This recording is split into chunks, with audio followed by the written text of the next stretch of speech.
Wall Street volatility continued on Thursday with the Dow dropping 2.5%, the S&P 500 shedding nearly 3.5%, and the Nasdaq losing 4.3%.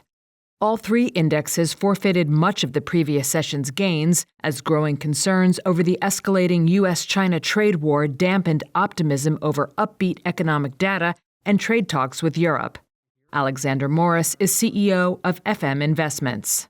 All of the tariff news, all of the auction news we hear, even the good bits are now getting drowned out by the fact that the markets are starting to price in any good bit of news can be taken away in a tweet, and any bad day can be turned around just as easily. That instability makes prices weaker, and we're seeing that in markets today. Following the whipsaw of Wednesday's bounce and Thursday's sell-off, the S&P 500 remained more than 7% below where it was just before the reciprocal tariffs were announced last week. Nearly lost in the shuffle Thursday was a Labor Department report showing consumer prices unexpectedly cooled in March. But Federal Reserve policymakers said this week that they continued to view Trump's tariffs as inflationary and a potential blow to economic growth.